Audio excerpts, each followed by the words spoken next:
Assalamualaikum warahmatullahi wabarakatuh. Perkenalkan, saya Nur Ilma dan teman saya Mira Maheswari. Kami dari kelompok 3 akan mempraktekkan tentang konseling behavior. Teknik yang digunakan yaitu teknik spesifik, yaitu pelatihan asertif. Teknik ini mengajarkan klien untuk membedakan tingkah laku agresif, pasif, dan asertif. Prosedur yang digunakan adalah permainan peran. Teknik ini dapat membantu klien yang mengalami kesulitan untuk menyatakan atau menegaskan diri di hadapan orang lain. Oke, baik, kita akan langsung mempraktekkan tentang konseling behavior. Assalamualaikum. Waalaikumsalam. Karara ya? Iya. Oke, baik. Di sini saya akan bertanya, apakah Karara pernah melakukan proses konseling sebelumnya? Belum pernah. Oh, berarti yang pertama ya? Iya. Bisa perkenalan dulu, kayak dari mana? Nama saya Mira Maheswari. Asal saya dari Saweli. Saya anak pertama dari 3 bersaudara. Dan saya sekarang kuliah di Universitas Tadulako. Oke, dari Taweli itu ke kampus sekitar berapa menit perjalanannya? Sekitar 15 sampai 30 menit. Oke, baik. Di sini saya sebagai konselor dan Karara sebagai konselingnya. Di sini saya akan membantu Karara untuk menyelesaikan permasalahannya Karara. Di sini saya akan menjelaskan tentang asas-asas yang harus dilakukan oleh konselor. Yang pertama itu asas kerahasiaan, di mana Karara menjelaskan tentang masalahnya Karara. Saya sebagai konselor akan menjamin tidak ada yang mengetahui masalah Karara kecuali saya sendiri. Yang kedua itu kesukarelaan, asas kesukarelaan, di mana Karara menjelaskan masalahnya kepada saya dengan secara suka tanpa paksaan dari orang lain. Begitu, Kak. Yang ketiga itu kenormatifan, asas kenormatifan, di mana ketika saya berbicara jangan saling memotong, begitupun sebaliknya. Oke. Perkenalkan, nama saya Ilma, Nur Ilma. Bisa tarik nafas, keluarkan. Kalau sudah siap untuk cerita, bisa dimulai. Ya. Permasalahan saya di sini adalah dimana kan ayah sama ibu saya punya keluarga kan. Dan keluarga ibu saya itu pendidikannya tidak terlalu menekan anak-anak atau cucu-cucunya untuk tidak terlalu meraih prestasi ini itu. Mereka sesuai dengan apa minat mereka.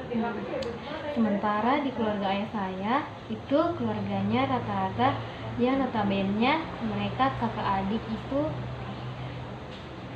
guru semua, yang orang dalam lingkungan pendidikan. Tetapi mereka selalu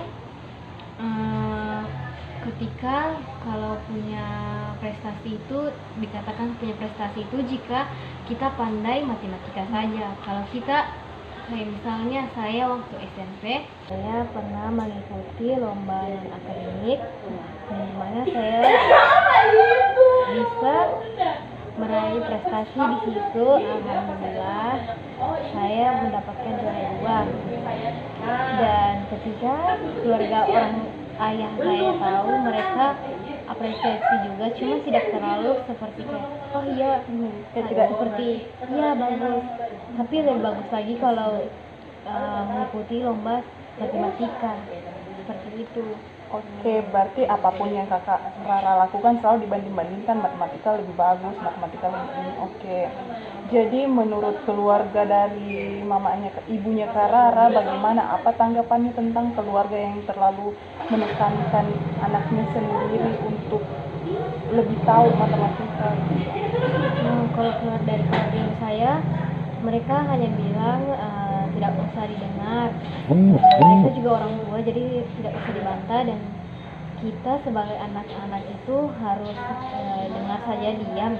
Tapi di keluarga ibu saya kita tidak mereka tidak menekankan saya itu harus pintar matematika, tapi mereka cuman kita harus mengembangkan prestasi kita, yang dimana minat kita itu yang kita kembangkan. Oke. Apa ya? Selain kayak permasalahan pas SMP, apakah Kak Rara pernah mengalami kejadian-kejadian pas SD ataupun kayak dari SD itu sudah ditekankan untuk kayak belajar atau kayak Dimana kan SD itu namanya anak-anak ya, yang tahu cuma bermain, tapi ya namanya anak-anak belum bisa mengerti. Yang anak sekecil itu harus ditekankan untuk bisa belajar, harus pintar belajar matematika. Saya dan adik saya itu cukup berbeda. Adik saya itu memang pandai matematika, tapi dia tidak suka dibanding-bandingkan. Nah, sedangkan saya tidak suka, dan memang dari kecil saya tidak suka matematika dan sering dibanding-bandingkan.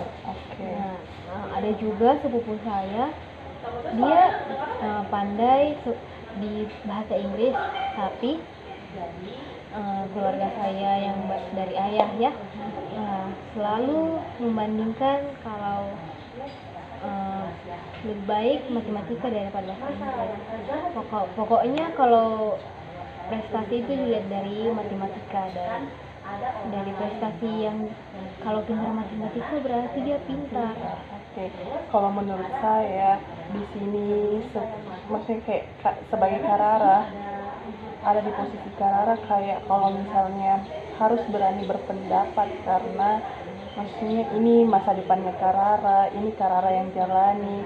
Jadi apapun itu kayak kuncinya itu sama Kak Rara. Kalau memang Kak Rara tidak suka matematika dan kayak suka lebih kayak olahraga apa segala macam, bisa lebih berani untuk mengeluarkan pendapat sendiri tentang hidupnya Kak Rara, karena Kak Rara yang jalani, Kak Rara yang kayak kayak susah sendiri nanti kalau tidak tahu. Jadi harus kayak jangan tidak enakan, sekalipun itu orang tua, kalau memang tidak suka bilang tidak, kalau memang suka bilang ya, karena itu sangat penting. Kayak selama 4 tahun itu kita jalani kayak di kampus, kayak kalau misalnya kita tidak suka buat apa gitu. Jadi harus mengeluarkan pendapat sendiri, karena ini hidupnya Kak Rara. Jadi pas kuliah ini ambil jurusan BK ini kemauan sendiri atau kayak dari saran dari orang tua lagi? Ini memang kemauan dari saya sendiri. Jadi tanggapannya orang tua tentang kayak BK ini, kayak masuk di BK apa gitu? Dari orang tua saya hanya rajin masuk kuliah, rajin belajar, dan jangan membolos, jangan malas-malas masuk kuliah agar supaya cepat lulus. Oke, jadi permasalahan yang lalu-lalu itu kayak kalau misalnya kayak harus matematika, apa-apa harus matematika, Kak. Kalau mau pintar, anak-anak pintar itu harus pintar matematika, anak dikatakan pintar itu harus tahu matematika. Jadi tentang permasalahannya Kak Rara, tentang dari semua permasalahan yang Kakak Rara ceritakan, kayak saran yang saya berikan tadi tidak ada salahnya untuk dicoba, karena kayak maksudnya kayak kita harus tegas sama dirinya kita sendiri, kita harus tegas sama orang lain. Kalau misalnya kita tidak mau ya jangan, kalau misalnya mau ya ayo gitu. Kayak tidak ada salahnya untuk kayak menolak yang kita tidak suka, tidak ada salahnya. Ini berlaku untuk orang tuanya Kak Rara, kalau misalnya terulang kembali lagi, ataupun teman-teman yang di kampus, kayak harus diterapkan itu kayak iya atau tidak. Oke, baik, karena waktunya sudah habis, jadi sesi konseling kali ini saya akhiri dan akan dilanjutkan oleh sesi berikutnya. Jadi saya mau tanya lagi Kak Rara sebelumnya, apakah kayak merasa terbantu oleh sesi konseling kali ini? Iya. Oke, saya akhiri Kak Rara. Assalamualaikum warahmatullahi wabarakatuh. Waalaikumsalam.